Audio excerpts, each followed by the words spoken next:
Hello guys, good morning, welcome back to our new blog. আমি প্রীতি, আমি চলে এসেছি তোমাদের সাথে একটা নিউ ভিডিও নিয়ে। তা এখন বারান্দায় বসে আছি, মা গেছে বাজারে। রোদের মধ্যে মা বাজার গেছে। এখন আমি এখানে বসে আছি পাখার হাওয়াটা, কারণ ঘরের পাখার হাওয়ার তুলনায় না এই বারান্দার পাখার হাওয়াটা একটু বেশি ভালো লাগে।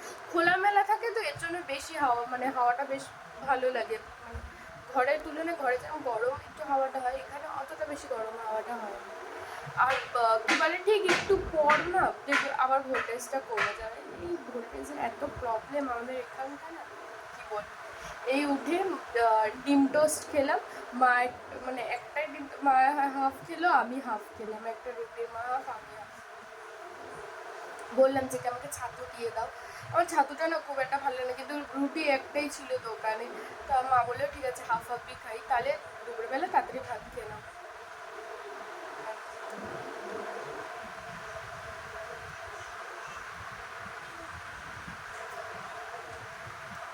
কেমন যেন। আর তাহলে এখন থেকে ভিডিওটা কন্টিনিউ করছি, ভিডিওটা দেখতে থাকুন। হেঁচকি উঠছে মা।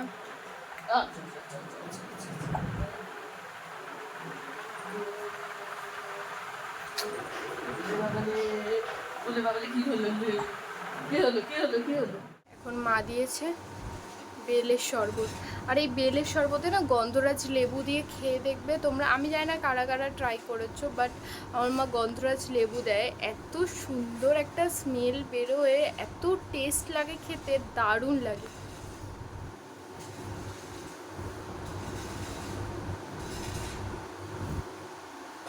গন্ধটা এত দারুণ বেরোয়, দারুণ দারুণ দারুণ হয়েছে। আমার ভাই চলে এসেছে, ও খাবে বলে চলে এসেছে। ওকে দেখাবো না, ও খালি গেছে। হ্যাঁ দাঁড়া, ওকে দিয়ে দিই, নাহলে আবার কানাকাটি করবে। তো পরে কথা বলছি। সন্ধ্যাবেলা এখন যাচ্ছি হচ্ছে দিদা বাড়িতে। অনেক দিন পর আজকে মাকে সকাল থেকে বলে গেছি যে দিদা বাড়ি যাবো। আজকে আর সকালেই দিদা বাড়ি যাওয়ার কথা ছিল, কিন্তু বাবা বলেছিল দুপুরবেলা চলে আসবে।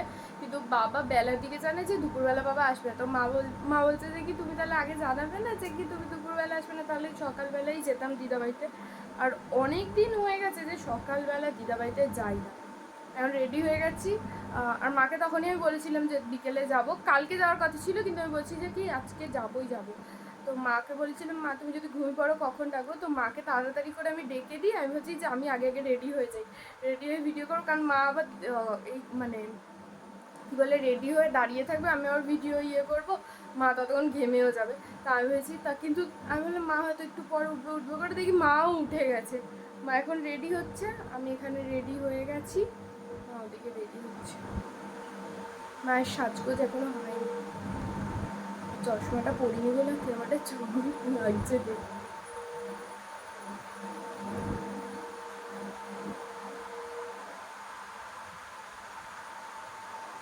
বাইরে থেকে একটা কি সুন্দর হাওয়া আসলো, কি বলবো। এই দিকটা নিয়ে না মুখটা খারাপ লাগছে, এই নামটার এইখানটা থাকলে মুখটা ভরসা লাগছে। বাইরে থেকে একটা খুব সুন্দর হাওয়া আসলো। চশমাটা পরতে হবে না, চোখগুলো কেমন লাগছে। চলো বেরিয়ে তোমাদের সাথে কথা বলি। তো দিদাবাড়ি তো চলে এসেছি, কিন্তু দাদুকে তো দেখাতে পারবো না, কারণ জানোই তোমাদেরকে আগেও বলেছি যে কি দাদুর এতটাই গরম লাগে যে কি দাদু না সবসময় বাড়িতে থাকলে খালি গায়েই থাকে।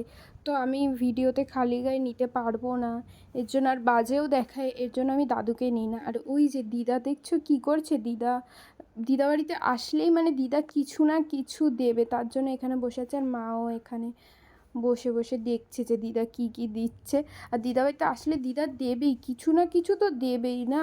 তা মা এখানে আবার আমরা তিনজন মিলে গল্প করছিলাম, তো গল্প টল্প করছি, আর দিদা এখানে নিয়ে এসেছে। আবার দেখো একটা আবার কলাও দিয়েছে, ওই দানা কলাগুলো হয় না, ওই দানা কলাগুলো দুটো ছিল। দিদা বললো যে কি তোরা একটা নিয়ে যা। দিদা ফ্রিজ খুলে রেখেছে, মানে ফ্রিজ থেকে এক একটা জিনিস বের করে করে দেবে বলে ফ্রিজ খুলে রেখেছে। আর এখানে দেখো না একটা আম দিয়েছে, দাঁড়াও তোমাদেরকে দেখাচ্ছি। দেখো আমটা, ফার্স্টে আমের না এই সাইডটা ছিল, এবার আমি আর মা ভেবেছি যে কি এটা মনে হয় বেল। আর আমটা সত্যি সিরিয়াসলি দেখতেই পাচ্ছ যে আমি হাতে ধরে আছি, আমটা কত বড়, এতই বড়। আর এই গ্রিন দিকটা দেখা যাচ্ছিল না, আর ইয়েলো দিকটা দেখা যাচ্ছিল। আর মা আর আমি ভেবেছিলাম যে কি হয়তো কি বলে বেল। আর দেখো না কি প্লাস্টিকে করে করে আবার কি দিচ্ছে। তারপর দিদাদের বাড়িতে গাছের আম আছে, তো ওই আমও দিল।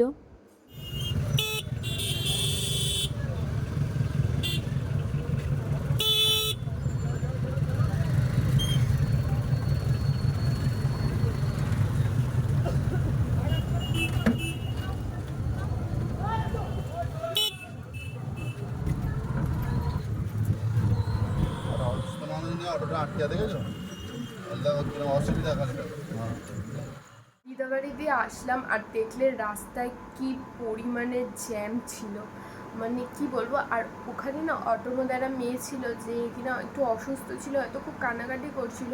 আর এত জ্যাম, কোথায় অটোটাকে বেরোনোর চেষ্টা করবেন না, সবাই আগে যেতে চায়, সবাই আগে যেতে চায়। আরে সবাই যদি আগে যেতে চায় তাহলে পরে কারা যাবে? সবাই যদি আগে যেতে চায়, আরে অ্যাটলিস্ট যে অসুস্থ তাকে অন্তত তো আগে ছাড়া উচিত। মানুষের এইটুকু তো মানসিকতা থাকে।